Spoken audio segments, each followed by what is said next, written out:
Assalamualaikum warahmatullahi wabarakatuh. Hadirnya saya dalam pembahasan kali ini untuk membawa cara pemaparan materi mengenai diskusi akademik kita yang bertema kebijakan moneter Islam dalam perspektif ekonomi kontemporer. Pada kesempatan ini, kita akan membahas bagaimana Islam merumuskan instrumen moneter tanpa bergantung pada bunga. Untuk itu, mari kita lanjut pada materi yang akan dipaparkan oleh Firmansyah. Waalaikumsalam warahmatullahi wabarakatuh. Terima kasih kepada saudara Andika telah membuka sesi materi ini.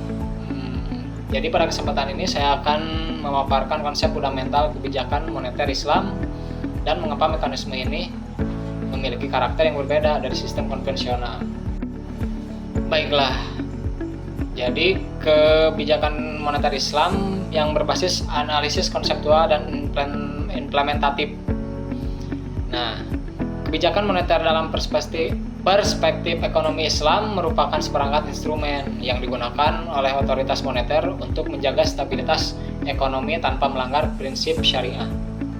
Berbeda dengan sistem konvensional yang bertumpu pada mekanisme suku bunga atau interest rate, sistem moneter Islam menekankan pada stabilitas nilai uang, perputaran aset yang produktif, serta kekayaan yang adil. Kebijakan moneter Islam bertujuan bukan semata-mata mencapai pertumbuhan ekonomi, tetapi juga memastikan terwujudnya maqasid al-syariah, khususnya dalam menjaga harta dan keadilan ekonomi. Secara fundamental, uang dalam Islam tidak boleh menjadi komoditas yang diperjualbelikan untuk memperoleh keuntungan melalui bunga, melainkan berfungsi sebagai alat tukar atau medium of exchange dan standar nilai atau unit of account.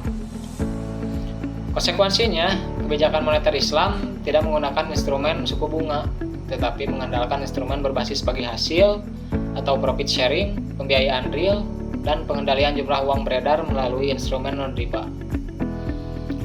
Instrumen yang lazim digunakan dalam kebijakan moneter Islam meliputi 1. Cadangan wajib minimum atau reserve requirement, namun tidak berbasis bunga, melainkan untuk menjaga stabilitas likuiditas perbankan syariah. Yang kedua, itu instrumen pasar terbuka syariah seperti suku bunga Bank Indonesia, sukuk negara, dan instrumen ijarah dan mudharabah. Selanjutnya yang ketiga, refinancing syariah melalui akad seperti Qard Hasan, mudharabah atau murabahah, bukan melalui fasilitas diskonto berbasis bunga. Dan yang terakhir, yang keempat, zakat, infak, wakaf, dan kebijakan fiskal terintegrasi dalam konteks tertentu dipandang sebagai penunjang stabilitas moneter karena berpengaruh terhadap distribusi likuiditas masyarakat.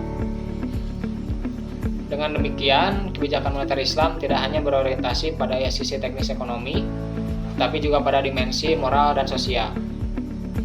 Ia berusaha menekankan volatilitas ekonomi, mencegah konsentrasi harta, serta mendorong pertumbuhan yang berkelanjutan melalui transaksi berbasis aset nyata, dan aktivitas produktif.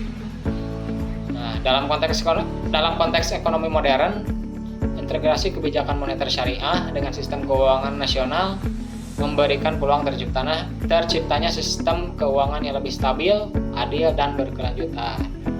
Nah, seperti itu. Dalam pemaparan materi di atas, saya mau bertanya, apakah berarti Bank Indonesia Syariah atau otoritas moneter Islam tidak bisa melakukan operasi pasar terbuka seperti pada sistem konvensional? Coba beri tanggapan. Masya Allah, tabarakallah, pertanyaan yang sangat baik. Jadi faktanya operasi pasar terbuka tetap dapat dilakukan, tetapi melalui instrumen yang sesuai syariah seperti sukuk, ijarah, dan mudharabah sertifikat. Jadi konsepnya sama, tetapi instrumennya berbeda karena harus berbasis dari unsur riba, gitu. Terus ya, bagaimana dengan fasilitas pembiayaan likuiditas? Biasanya bank sentral memberikan diskonto dalam Islam. Apa pandangannya? Dalam Islam, fasilitas tersebut dapat diberikan melalui Qard Hasan, yaitu pembiayaan tanpa bunga untuk menjaga stabilitas likuiditas. Selain itu, dapat juga menggunakan akad musyarakah atau mudharabah antara bank sentral dan perbankan syariah. Jadi mekanismenya tetap berjalan, hanya saja akadnya berbeda. Bisa dipahami? Terus, apakah kebijakan moneter Islam lebih stabil daripada sistem konvensional? Pertanyaannya, apakah kebijakan moneter Islam lebih stabil daripada sistem konvensional? Berikut penjelasannya. Jadi, banyak penelitian menunjukkan bahwa sistem berbasis aset real lebih stabil karena tidak menciptakan gelembung spekulatif. Alasannya, ketika transaksi wajib terkait komoditas nyata, maka nilai ekonomi akan mengikuti produktivitas, bukan spekulasi.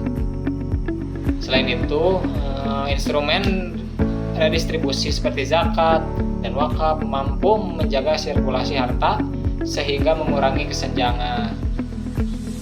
Seperti itu. Nah, jadi seperti itu terkait tadi beberapa pertanyaan yang diajukan oleh saudara Andika. Mungkin lebih dari dan kurangnya mohon dimaafkan. Mungkin ada beberapa yang tidak dipahami juga. Nah, mungkin sekian dulu yang bisa saya sampaikan terkait materi yang tadi sudah dijelaskan. Saya kembalikan lagi kepada saudara Andika sebagai MC.